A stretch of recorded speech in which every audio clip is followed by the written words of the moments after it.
રીબાડાના અમિત ખૂટના મોતનો મામલો। પન્ના લખેલા ની અક્ષર બધા અલગ અલગ છે તેને પાને અલગ જ લખેલું છે રીબડા આમાં જન્મ છે રીબડા રીબડા દ્વારા કોઈ લુકાટ ત્રાસ એવું કોઈ દી નહીં અડધી રાતે અમારા કામ કરે છે ખાસ કરીને મહીપતિ દ્વારા જીવતા મદદિયા પણ કરવામાં આવે છે, આવા સામાજિક કાર્યો પણ કરવામાં આવે છે, તો પણ આ ગોંડલ દ્વારા આક્ષેપ કરવામાં આવે છે। શું કહેશો? એને હારું નથી લાગતું એને હારું કરે એટલે એને હારું નથી લાગતું એટલે જયરાજ હારું કરશે ને ખોટું કરશે હા એને ખોટું કર બાપુને ખોટા પાડવા અમે અતિ જલપાબેન હું બોલું છું ઈ બધી ખોટ એના ચૂંટણીનું કર્યું જીતા પછી ઈ ત્યારથી જ બધું એને કર્યું છે એને એ અમાર ગામમાં અમાર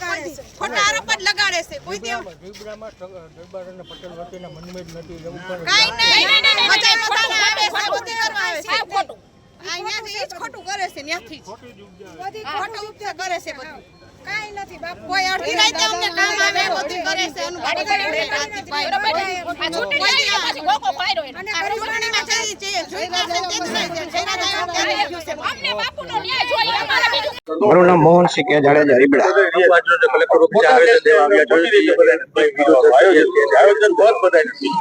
એમ કે એની માથે ખોટી ફરિયાદ થઈ હોય એવું લાગે છે, એની માથે કોઈ એવો કોઈ બોલો જ છે નહીં અને એક રાગદ્વેષ રાખી અને ફરિયાદ કરી હોય અને ગોવિંદ સફરિયાના કહેવાથી જ આ થયું હોય એવું અમને લાગે છે। કેટલા વર્ષથી રીબડામાં અમે રીબડાના જન્મજાત રીબડાથી જ રહીએ છીએ। ત્યાંના લોકોને એવું છે કે પટેલ ઉપર ટાર્ગેટ કોઈ પણ પ્રકારનું નથી, એક બે પટેલ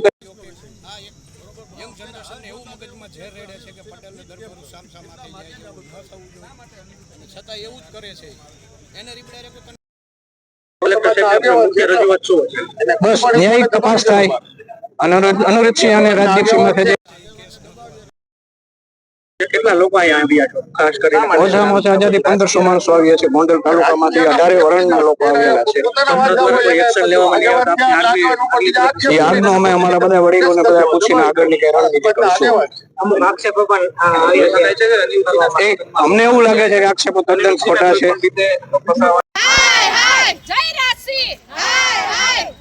બેન શું કહેશો